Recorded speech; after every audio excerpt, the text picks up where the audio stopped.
Muy buenas tardes, bienvenidos y bienvenidas a nuestro diálogo semanal de Mundo Contemporáneo.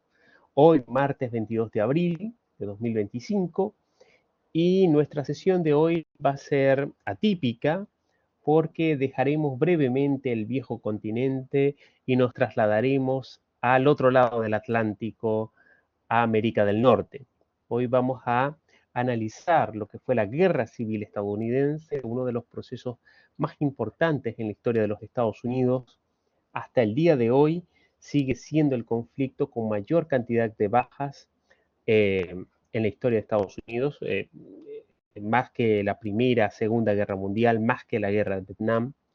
Se estima entre 600.000 a casi 1 millón de personas las que perdieron su vida durante esta contienda. Entonces, vamos a analizar la Guerra Civil estadounidense y hacia el final de la clase vamos a tomarnos algunos minutos para compartir la experiencia de lo que fue el trabajar, el acercarse a la historia a través de imágenes. ¿De acuerdo? Eh, Bienvenidos Mariana, Pablo, Jonathan. Me alegra mucho verlos conectados virtualmente. Hoy les saludo desde la bella ciudad de Chillán, capital de Ñuble. Hoy ha sido, bueno, ayer y hoy días de precipitaciones, así que si escuchan de fondo la lluvia es porque realmente ha estado lloviendo todo el día, con intensidad. Bien, voy a compartir pantalla para que todos podamos verlo. Por favor, me indican si todos están viendo acá esta lámina que dice Guerra Civil Estadounidense 1861-1865. ¿Todos la están viendo? Sí, se ve. Sí, profe. Muchas gracias, Mariana. Muchas gracias, Pablo. Bien, entonces, vamos acá.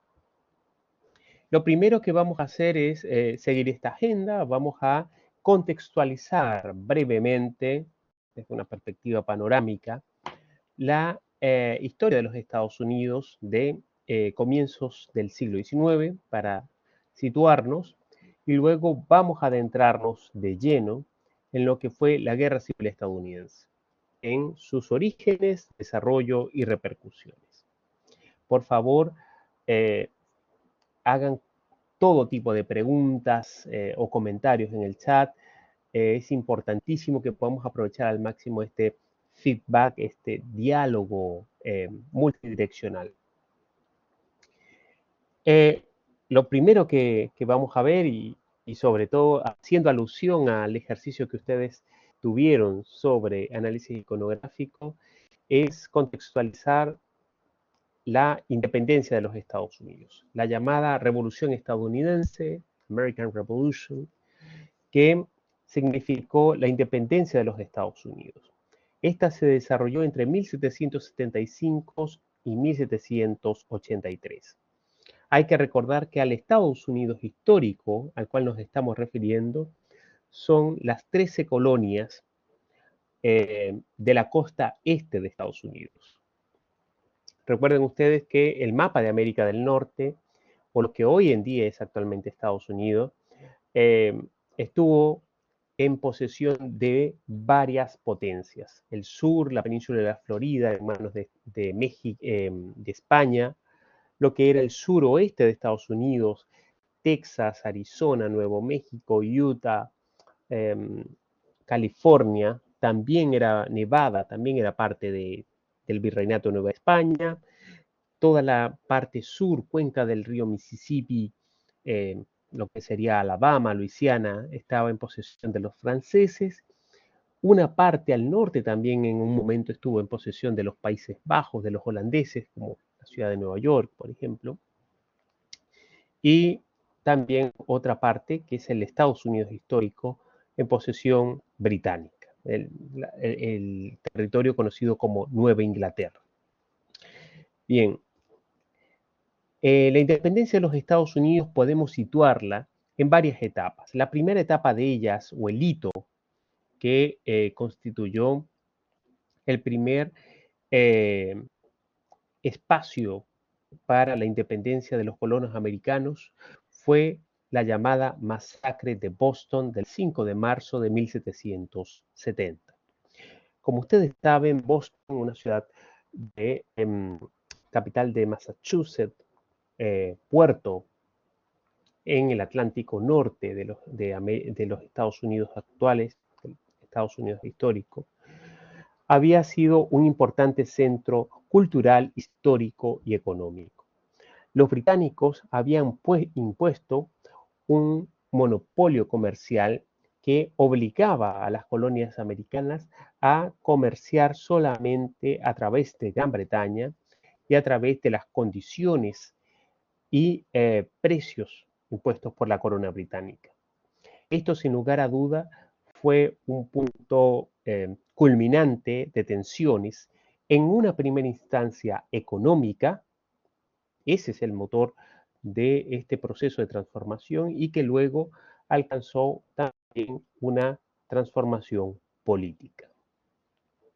El malestar surgido entre los estadounidenses, entre los colonos americanos por el monopolio británico llevó a una movilización de los colonos que fue reprimida por los británicos. Esta masacre de Boston fue un punto culminante en, por un lado, la elevación del sentido de comunidad para los colonos americanos y por otro lado también representó el hito para la conformación de los llamados congresos continentales. El primer congreso continental se desarrolló en 1774 y el segundo congreso continental en 1775. Estos congresos continentales reunieron a los más importantes representantes de estas 13 colonias estadounidenses y fueron los que finalmente se decantaron por la independencia política. La Declaración de Independencia de los Estados Unidos fue a través del Segundo Congreso Continental en julio de 1776, 4 de julio. A este Congreso Continental le siguió también la conformación de un ejército propio, el cual quedó bajo el mando del general George Washington. Washington había sido un importante hacendado de Virginia, había tenido experiencia también en estas guerras contra los nativos, en ese momento sirviendo bajo las tropas británicas, un hombre de más de 90 de estatura y conocido por sus talentos militares. En la pintura que vemos en pantalla es una de esas pinturas icónicas de la independencia de los Estados Unidos, el famoso cruce del río Delaware, en la cual vemos a Washington en un primer plano y detrás de él lo que representa el esfuerzo en esos remos, junto con la bandera que queda al centro iluminada de este proceso. Entonces, como podemos ver, tenemos un primer acontecimiento económico, seguido de una transformación política y finalmente también un impacto militar. La batalla de Yorktown del 26 de septiembre al 17 de octubre de 1781 fue una de las más importantes y decisivas victorias estadounidenses con apoyo francés y español para consolidar la independencia estadounidense. A partir de 1781 en adelante, la guerra continuaría, pero también le seguirían en forma paralela las negociaciones en París, en Francia, entre los colonos americanos y representantes de la corona, que finalmente se sellaría con la firma del Tratado de París del 3 de septiembre de 1783, con el cual Gran Bretaña se retiraba de estas 13 colonias. Voy a dejar de compartir pantalla un minuto para poder ver la mano de Jonathan. Adelante, Jonathan. Bienvenido, Cristian. Profe, Sí, sorry, solamente por consultar un dato, esa batalla que habla de Yorktown es la que sale en la película El Patriota, cuando llegan los franceses al final, no sé si la viste, la de Mel Gibson, del año 2000. La vi hace varios Sí, años atrás. No sé si realmente hace referencia a esta batalla de Yorktown, porque hay varias escenas de varias escaramuzas y contiendas. Realmente no sé si retrata o se ambienta en el que contexto en histórico.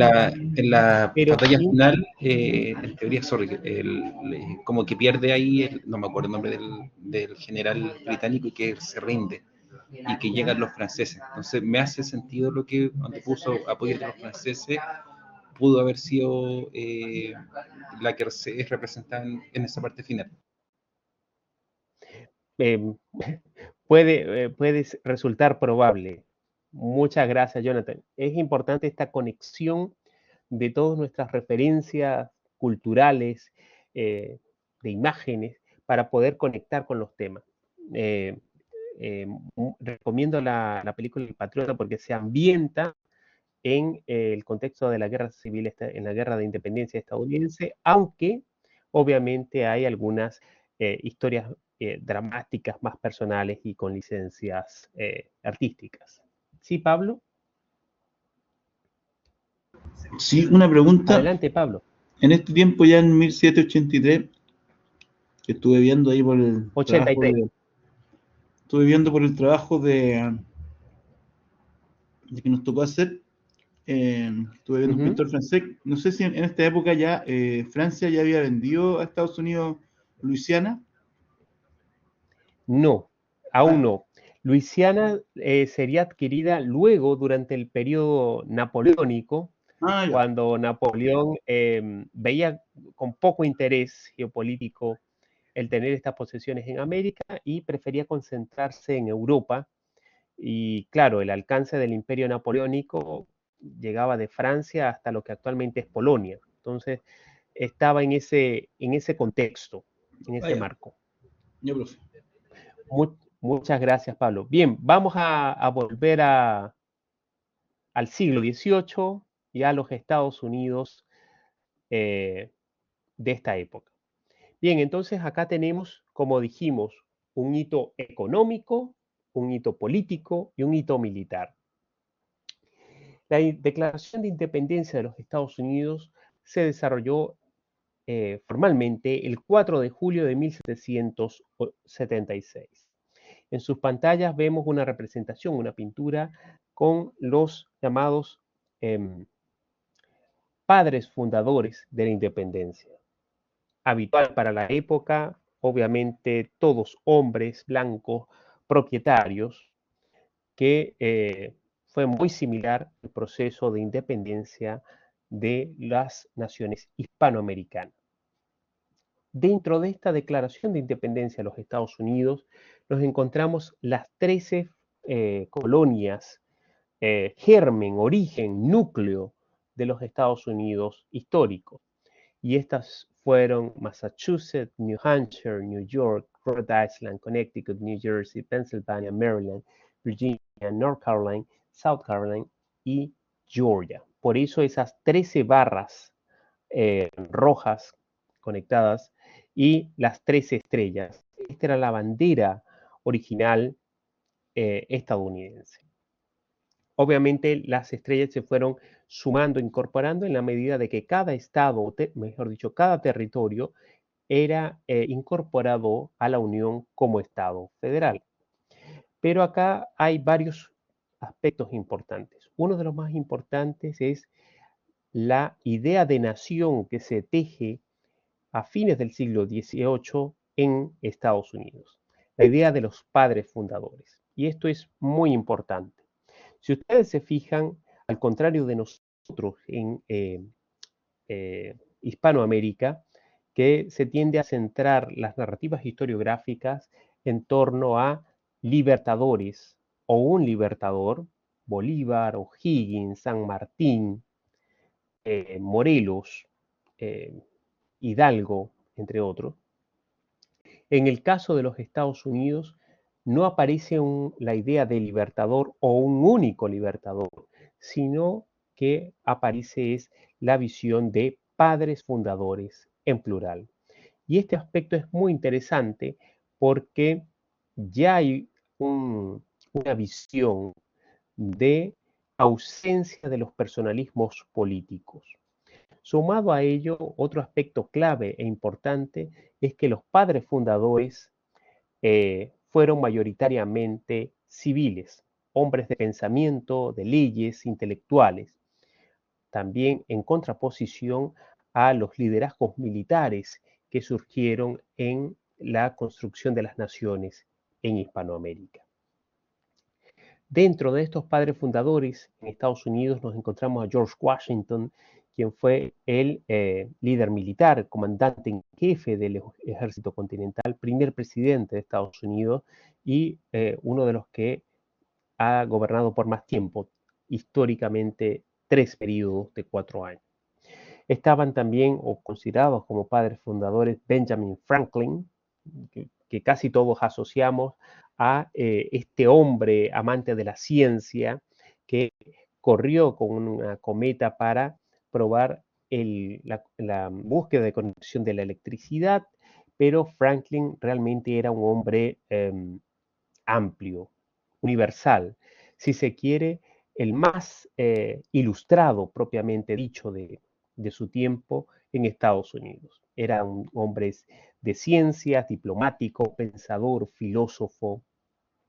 De hecho, fue Franklin el que viajó a Francia y negoció con Gran Bretaña el reconocimiento de la independencia de Estados Unidos hacia la década de los 80 del siglo XVIII.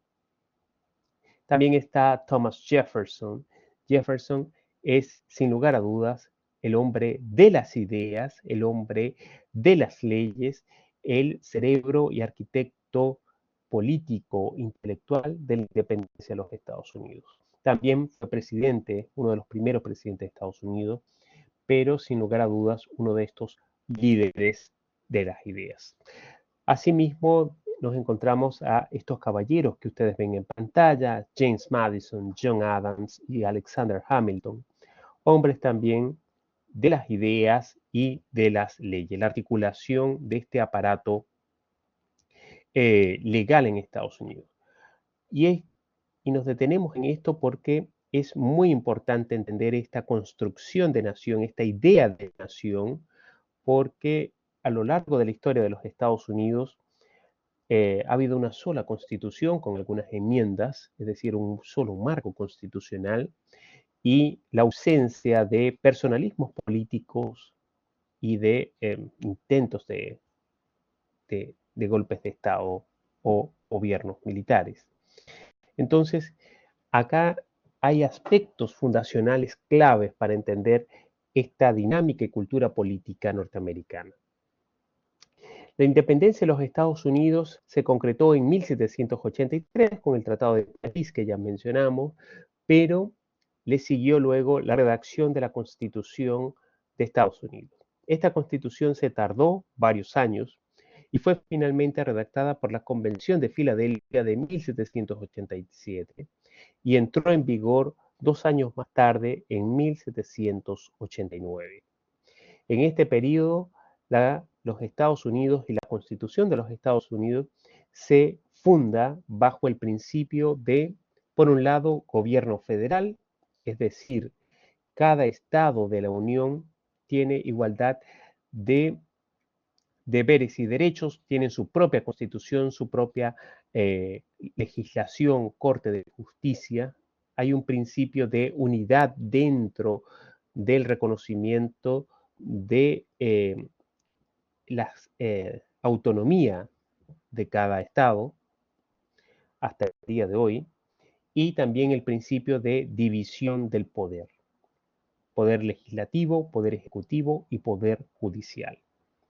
Esto que para nosotros es algo común, cotidiano, cercano, para esta época, 1789, era algo avanzado, innovador.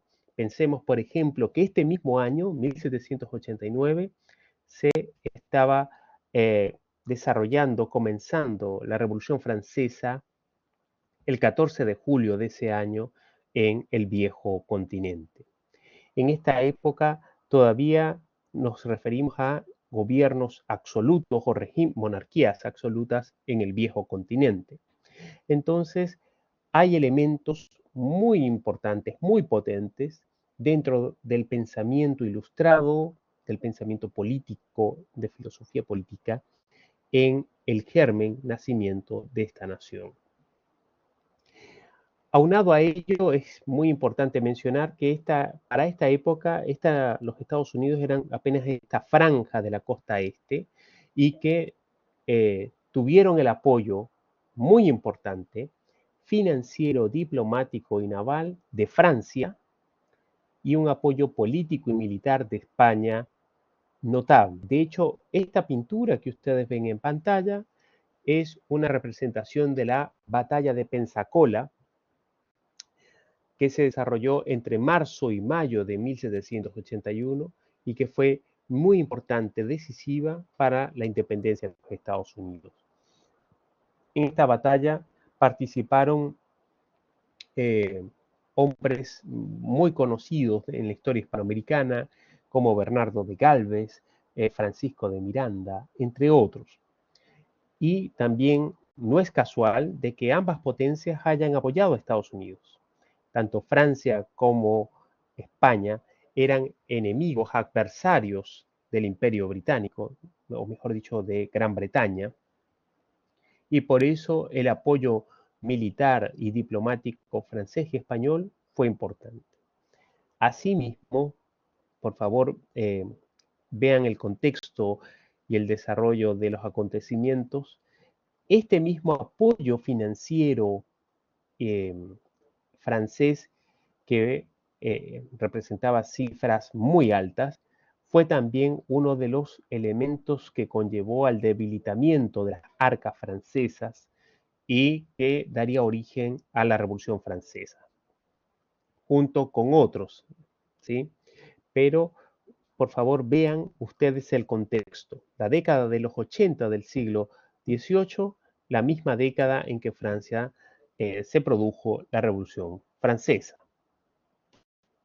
Bien, entonces, este mapa nos permite visualizar a los Estados Unidos históricos y la expansión de este país.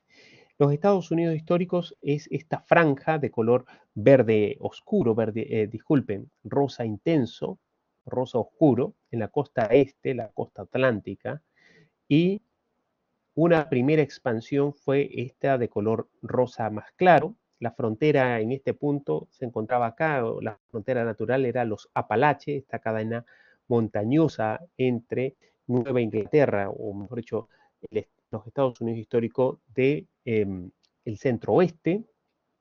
Posteriormente, Estados Unidos compraría territorio francés y también se valería de la coyuntura de la guerra de independencias hispanoamericana para tomar de España la península de la Florida, que se había declarado independiente, y luego ya en el siglo XIX, mejor dicho, más adelante en el siglo XIX, se incorporarían estos otros territorios hasta la costa oeste, luego de la anexión de Texas y las guerras con México. En este punto es importante contextualizar esta expansión estadounidense, este destino manifiesto de Estados Unidos, que era bastante común en la época. Pensemos, por ejemplo, en la expansión que estaba teniendo lugar en Rusia hacia el sur y hacia el este, la expansión del Imperio Británico, en las exploraciones geográficas, la expansión también de los territorios de las jóvenes naciones americanas hacia, por ejemplo, lo que era la Patagonia, que había sido no del todo controlado o explorado por los españoles.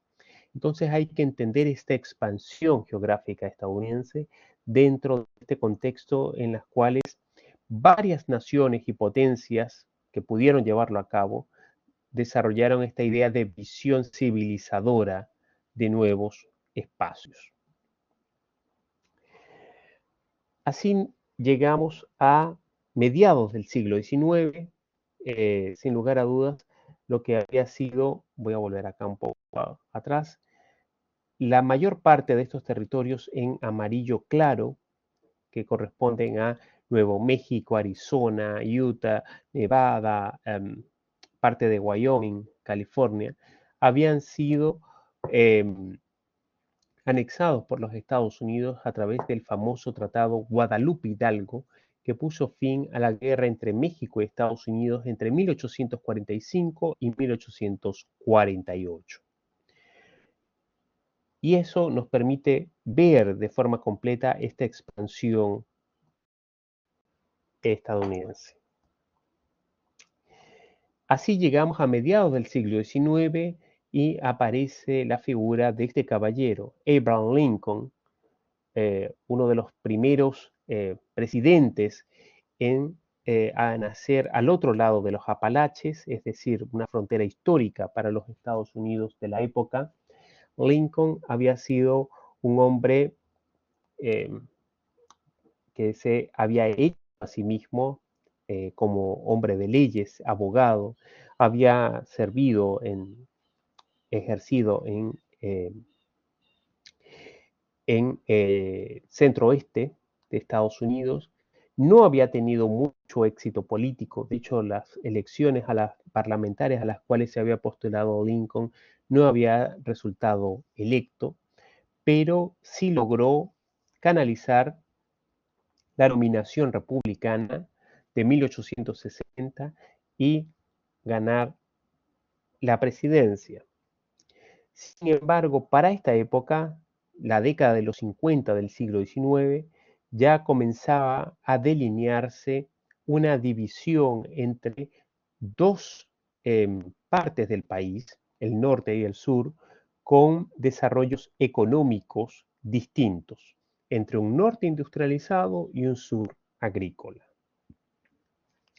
Estas tensiones se exacerbaron en el proceso electoral de 1860. En noviembre de esta fecha resultó electo Abraham Lincoln como el candidato republicano, presidente de los Estados Unidos, pero meses después, ya en febrero de 1861, se había fundado la Confederación de Estados, los Estados Confederados de América. Tuvo su origen en la separación de Carolina del Sur, ya en diciembre de 1860, escaso un mes de haber sido electo Lincoln, y esto representó un hito muy importante, porque en el fondo era una ruptura del orden constitucional, del orden de la Unión. Lincoln juró como presidente el 4 de marzo de 1861 y declaró a la Confederación legalmente nula.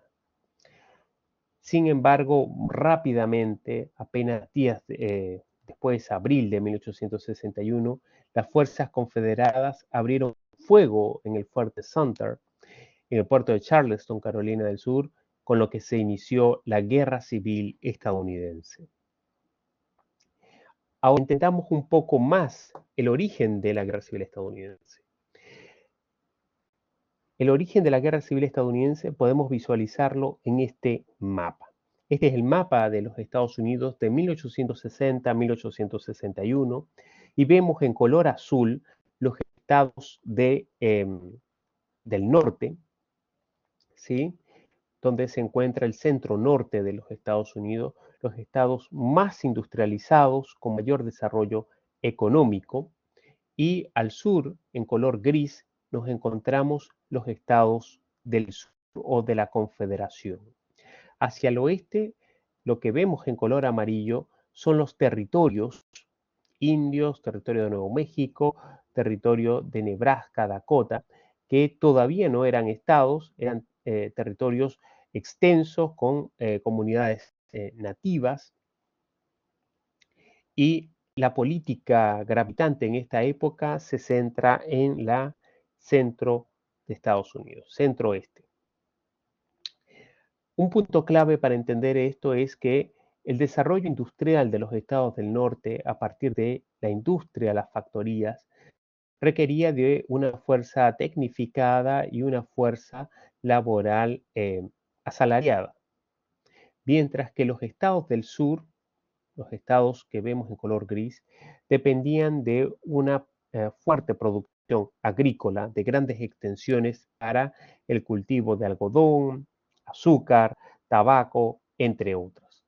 Y estas grandes extensiones agrícolas demandaban de una fuerza de trabajo importante, en este punto esclavizada. Entonces nos encontramos con una diferencia económica sustancial. A partir de allí se exacerban también las diferencias políticas entre una visión del norte industrializado y una visión del sur agrícola conservador. Esto permite explicar el estallido de la Guerra Civil Estadounidense en estos primeros meses de 1861. Vamos a verlo desde otra perspectiva.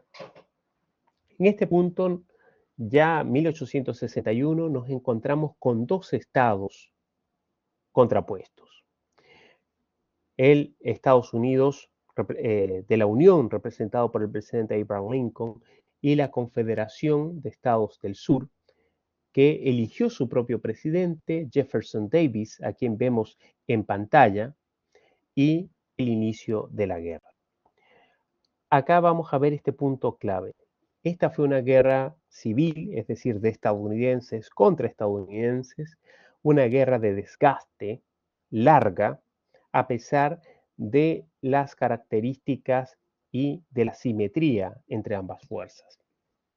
Por un lado, el sur comprendía 11 estados y representaban aproximadamente unos 9 millones de personas, incluidos los esclavos, frente al norte, que representaban 23 estados, es decir, la mayoría, y que abarcaban aproximadamente unos 22 millones de personas. Como pueden ver, una diferencia sustancial tanto de los estados como demográficamente. No obstante, hay que recordar que el sur libró la guerra dentro de su propio territorio, por tanto, tenían un mayor conocimiento de la topografía del terreno, y por otro lado, estaba también de por medio esta visión defensiva del sur frente al norte que avanzaba. Sumado al anterior, hay acá otro elemento importante y es la figura del general Robert Lee, a quien vemos en pantalla. Lee ha sido considerado uno de los más brillantes generales y estrategas de la historia de los Estados Unidos y de la historia contemporánea. Lee había servido en el ejército de la Unión, el ejército de Estados Unidos, en la guerra contra México. Era considerado uno de los comandantes más capaces y brillantes, y esta misma habilidad estratégica de Lee fue también un elemento importante que le permitió a la Confederación alargar el conflicto, extenderlo.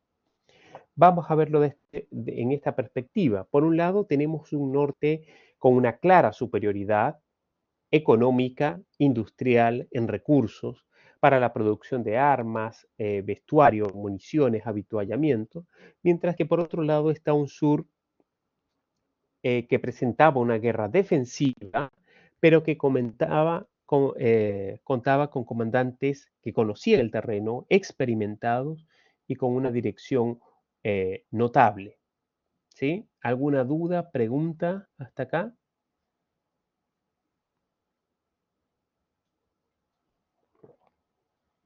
Bien, sigamos. Entonces, desde el punto de vista militar, Las victorias iniciales de los sureños demostraron que la guerra no sería ni fácil ni rápida, pese a la superioridad del norte.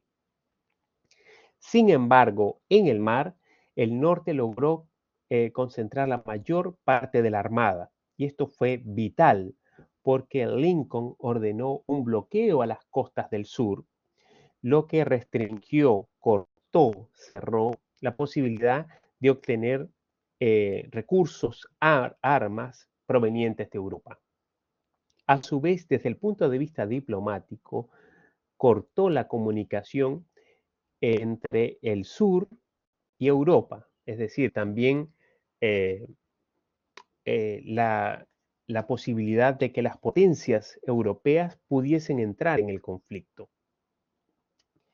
Paralelo a ello, Lincoln ordenó al capitán David Farragut que llevase a cabo operaciones a través del río Mississippi. El río Mississippi es uno de los más importantes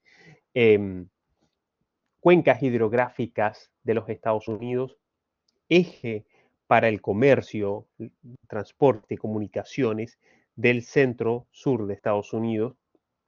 Y Farragut navegó el río Mississippi hasta su desembocadura y logró capturar importantes ciudades del sur como Nueva Orleans en Luisiana, y en 1864 condujo a la capitulación de Mobile, una de las más importantes fortificaciones de Alabama.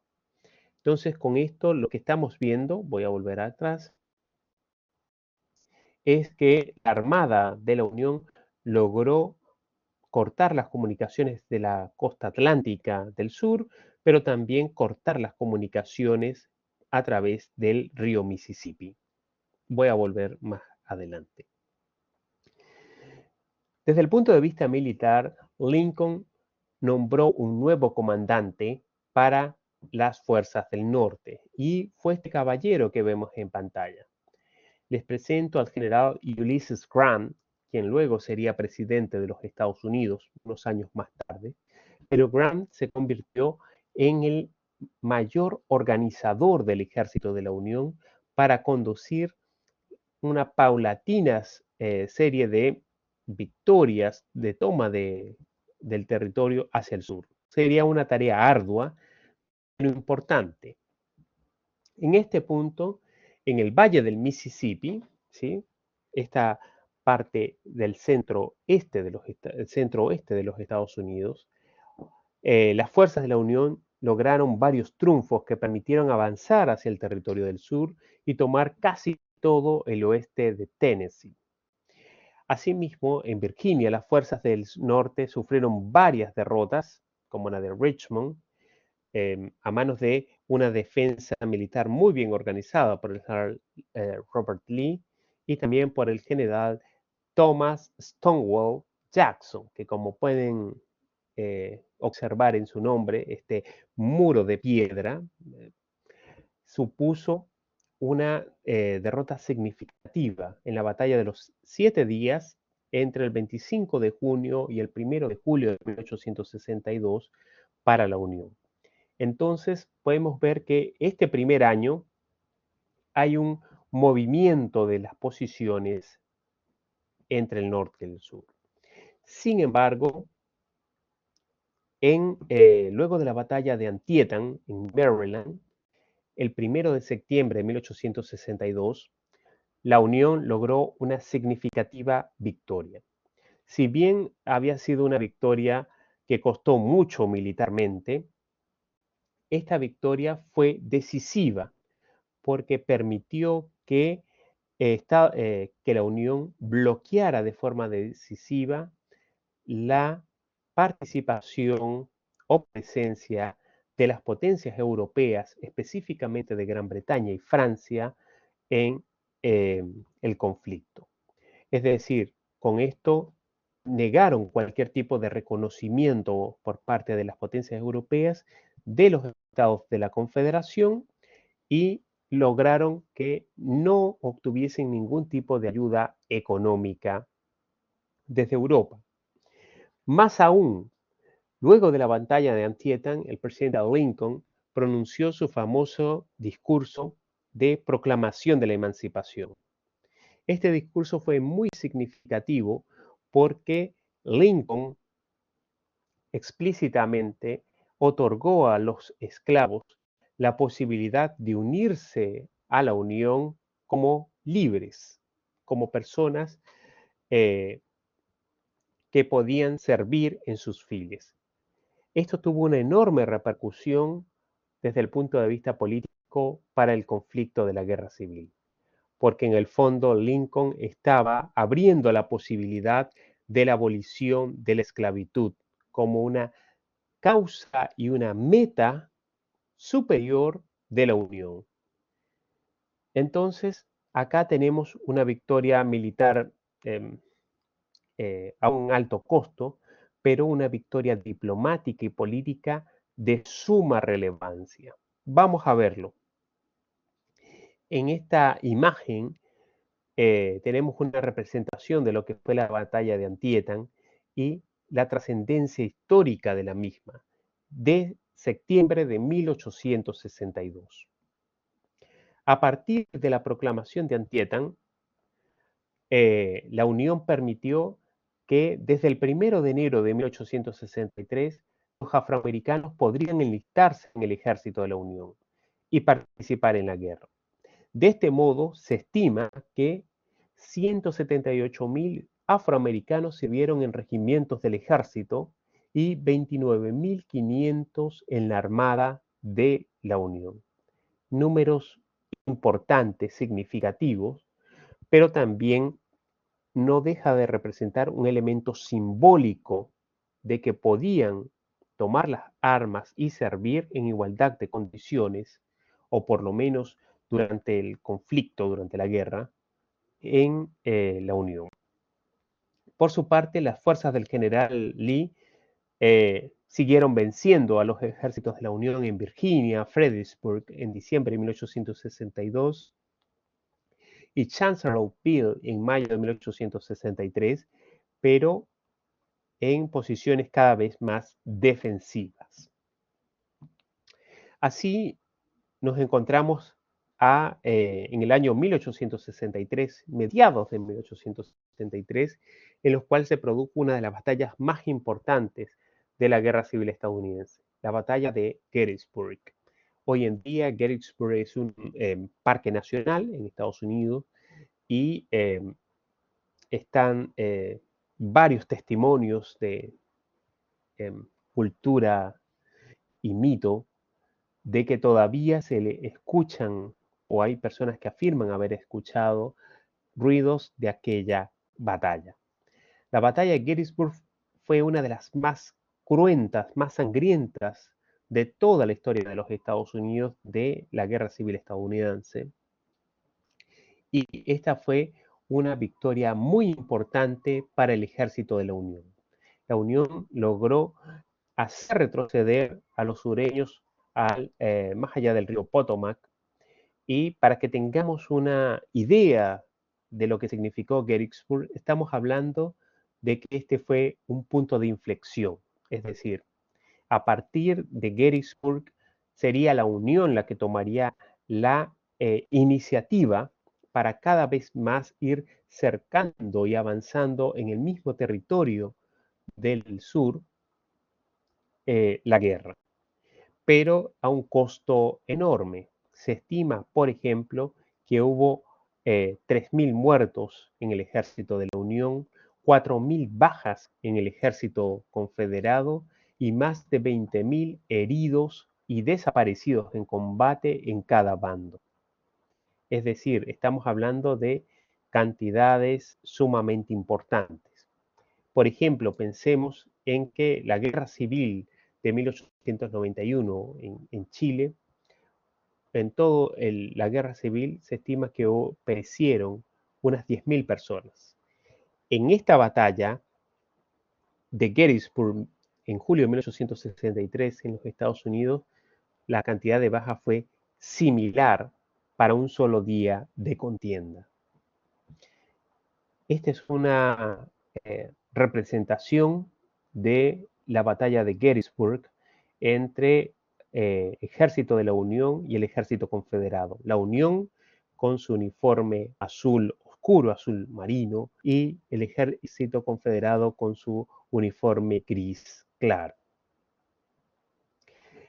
Luego de Gettysburg, en noviembre de 1863, el presidente Lincoln pronunció un breve discurso, pero uno de los discursos más importantes y recordados hasta el presente. De hecho, hasta el día de hoy, en las escuelas de Estados Unidos, los niños usualmente recitan este discurso. Le voy a pedir a una voluntaria o voluntario que pueda leer este texto que está en cursiva, por favor.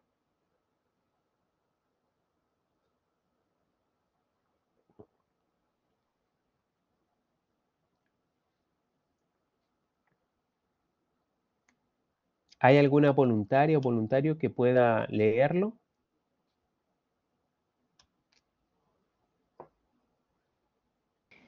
Sí, profe, yo lo puedo leer. Muchas gracias. Declaramos aquí como nuestro más alto empeño que estas muertes no han sido en vano, que esta nación guiada por Dios verá un renacimiento de la libertad y que el gobierno del pueblo, por el pueblo y para el pueblo no perecerá en la faz de la tierra. Muchas, muchas gracias. Es una frase breve, concreta, pero de las más significativas hasta el día de hoy en toda la cultura estadounidense y reconocida transversalmente por todos el espectro político. Es decir, con este discurso, Lincoln se ubica como el estadista que requiere la nación y que está por encima de las divisiones entre norte y sur y en la guerra. Es decir, para él la nación es superior a la coyuntura temporal y los valores estadounidenses están por encima de ello. La última frase es notable y es lo que más se recuerda de ese discurso. Un renacimiento de la libertad y que el gobierno del pueblo, por el pueblo y para el pueblo no perecerá en la faz de la tierra. Es decir, son las personas las que hacen la nación y son las naciones y son las personas por las cuales existe la nación. Es lo que nos está queriendo decir el presidente Lincoln. Bien, entonces volvamos al conflicto. En medio de este segundo semestre de 1863, la guerra continúa. Por un lado, el ejército de la Unión toma las iniciativas y emprende una campaña por el oeste, es decir, tratando de cercar por el otro lado a el ejército de la Confederación, y es así como lograron tomar Vicksburg en julio de 1863 y controlar casi todo el río Mississippi. A través del control del río Mississippi se logró que la Confederación no tuviese contacto, recursos, pertrechos con los estados de Texas y Arkansas. Este punto es clave porque el Mississippi era, en otras palabras, una gigantesca autopista de comunicación, de recursos, de pertrechos, y al controlar este río, se cercaba y aislaba a la Confederación. Piensen ustedes que ya en este punto la Confederación está aislada por mar, es decir, no tiene comunicaciones por la costa atlántica, y al controlar el río Mississippi tampoco va a tener comunicaciones a través de esta red fluvial. A ello se suman las victorias de la Unión en Vicksburg y Gettysburg, que marcaron el rumbo definitivo de la guerra. Es decir, la guerra continuaría por un año y medio más aproximadamente, con distintos tipos de conflictos, escaramuzas, guerras de guerrillas, pero ya no habría grandes batallas, sino más bien una marcha y control paulatino del territorio del sur y unas defensas cada vez más escasas en el sur. En 1864, Lincoln nombró a Grant comandante en jefe de las fuerzas de la Unión como un reconocimiento a la capacidad militar que había demostrado, y este mismo año Grant se enfrentó a las fuerzas de Lee en Virginia en la batalla de los Páramos. En paralelo, el ejército de la Unión en el oeste, hacia el Mississippi, comandado por el general William Sherman, terminó por controlar Tennessee en 1863, avanzó hacia Georgia y tomó su capital, Atlanta, en 1864, y en febrero de 1865 tomó Charleston, es decir, en Carolina del Sur, el mismo punto en el cual 4 años antes se había iniciado el conflicto. Entonces, ya para abril de 1865, tenemos que la guerra no va a desarrollar grandes batallas, queda la reducción de las fuerzas confederadas, y es en este punto donde se presenta un discurso muy importante del general Grant cuando acepta la rendición del general Lee. Comillas: los rebeldes ya son otra vez nuestros compatriotas. Una frase breve, pero muy contundente de Grant, que termina por sellar el mensaje de la Unión. Es decir, no se va a buscar una revancha, cacería de brujas o venganza, sino que es hora de volver a asimilar a nuestros adversarios como lo son, como compatriotas.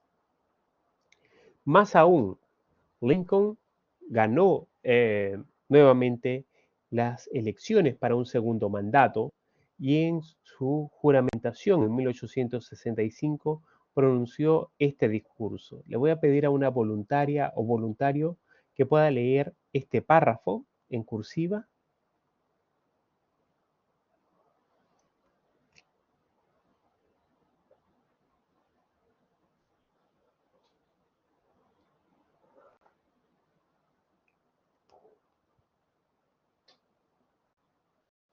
¿Hay alguien que pueda leerlo, por Yo, favor? profe, lo leo. Ya, a ver. Muchas gracias. Sin mala voluntad para nadie, con claridad para todos, con firmeza en lo que sea justo y hasta donde Dios nos permita ver la justicia, pugnemos por concluir la obra que hemos iniciado a fin de restañar las heridas de la nación, atender al que ha llevado el peso de la batalla y velar por la viuda y los huérfanos, con miras a hacer todo lo posible para gozar de una paz justa y duradera entre nosotros mismos y con todas las naciones. Muchas gracias.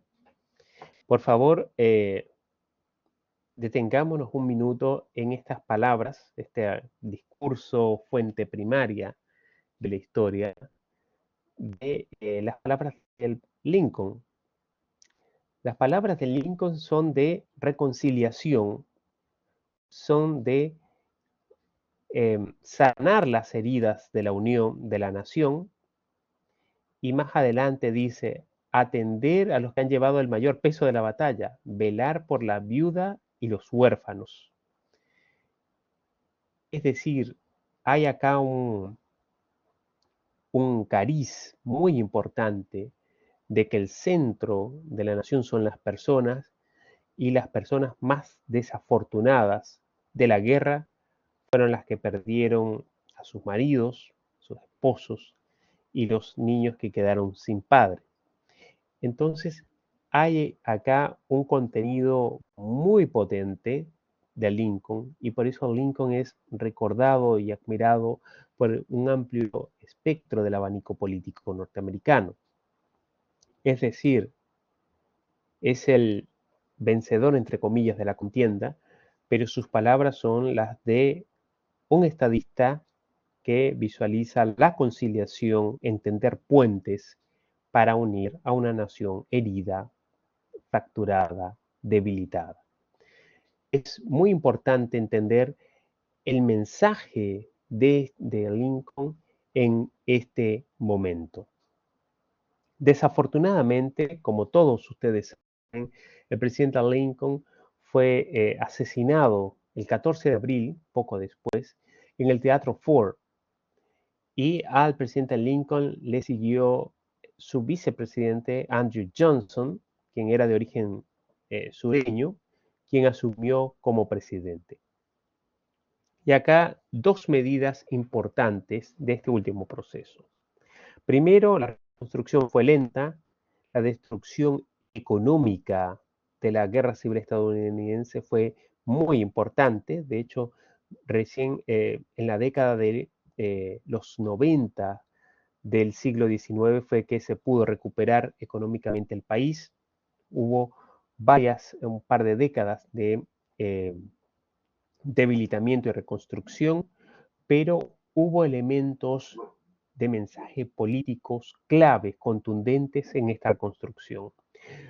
El primero es que para 1868, 3 años después de acabada la guerra, la mayoría de los estados del sur habían sido readmitidos por el Congreso en la Unión, es decir, habían sido restablecidos como estados con derechos plenos en Estados Unidos. Y en 1872 se promulgó una ley de amnistía para restituir los derechos civiles de casi todos los sureños rebeldes a la Unión. Entonces nos encontramos con un proceso de reparación política y económica muy importante para superar este proceso traumático que fue la guerra civil.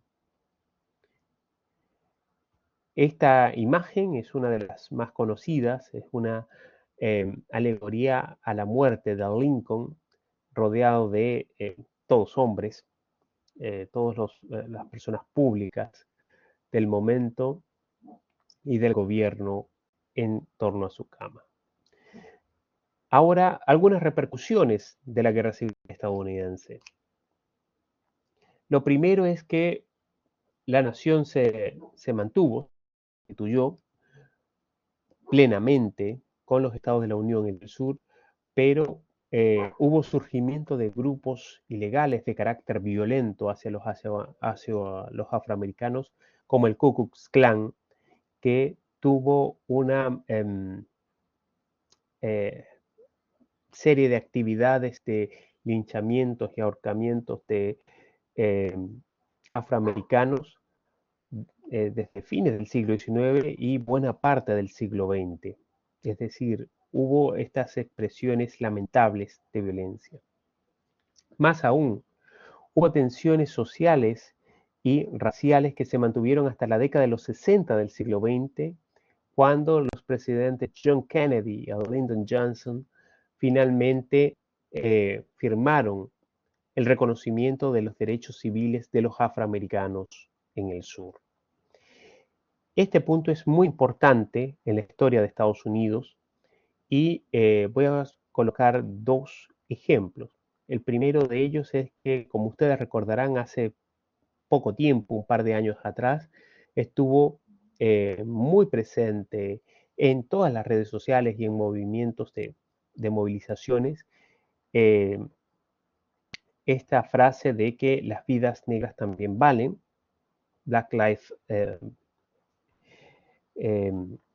fue muy importante y extendido, pero también un segundo punto es que cuando lo vemos en contraposición con nosotros en América Latina, parece que precisamente los intensos procesos de mestizaje que ha vivido América Latina durante el periodo hispánico y posterior han servido para evitar tensiones étnicas, divisiones en las sociedades latinoamericanas, pero que en Estados Unidos ha sido un tema muy importante, incluso hasta el día de hoy.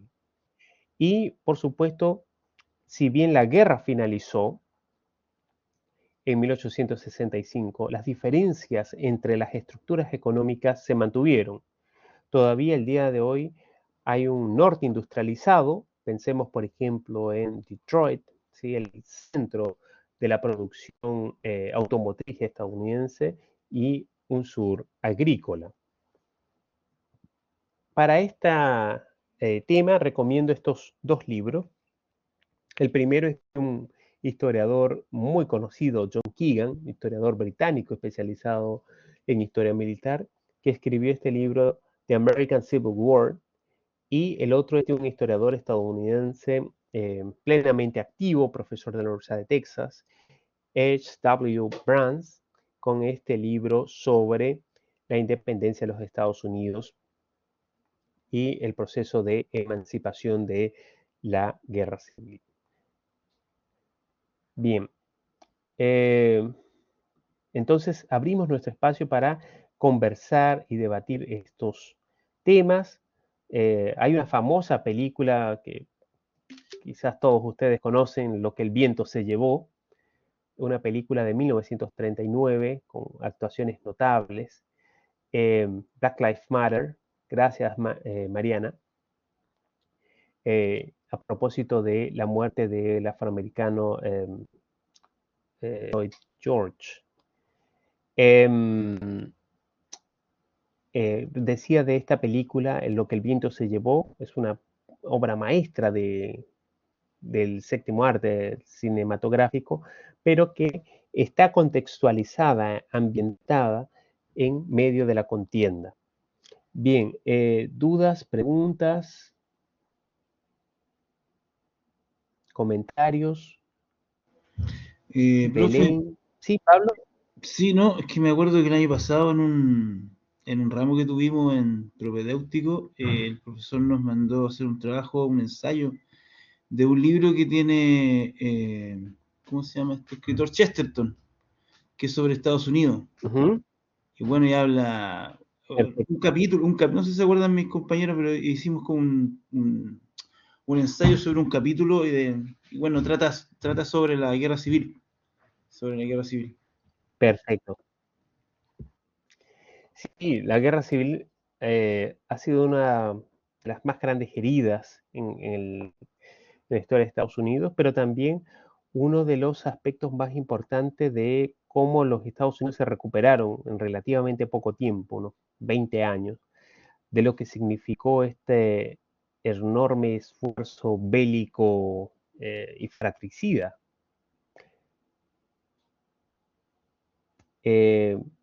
¿Todo claro? ¿Alguna duda? Mariana, Jonathan, David, Cristian, Belén.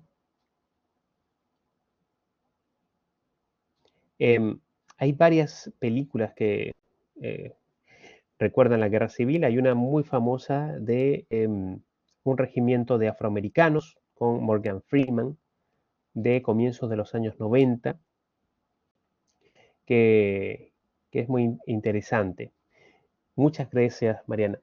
Bien, entonces, estimadas, la próxima semana vamos a tener una clase sobre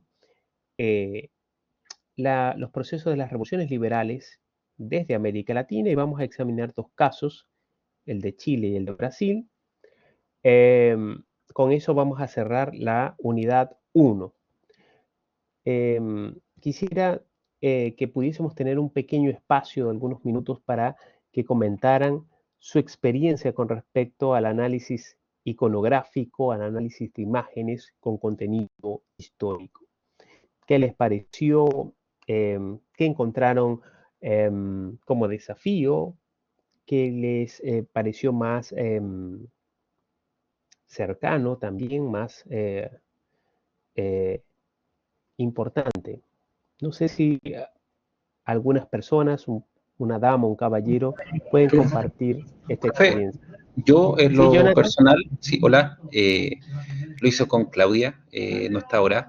Encontré muy interesante porque Perfecto. uno normalmente, cuando a los que estudiamos acá, cualquiera de las tres carreras, creo que nos gustan los museos. Y uno a veces pasa mirando y no analiza o tiene una cierta capacidad de análisis quizás no tan efectiva, pero creo que el trabajo en lo personal fue muy gratificante porque me enseñó quizás a mirar cosas que uno no se da cuenta, a los detalles específicos. Hice un tema del Waterloo hice un tema de la colonización de África e hice un tema de Chile también. Así que fue muy entretenido. En lo personal creo que te da un plus adicional para lo que estamos haciendo acá como alumno y después como Perfecto. profesional. Muchas gracias, Jonathan. Me parece que lo importante es que podamos acercarnos por distintas fuentes al pasado y entender también que lo visual tiene sus propios métodos para hacer esta lectura del documento. Muchas gracias. ¿Alguna de Belén? ¿Puedes compartir tu experiencia?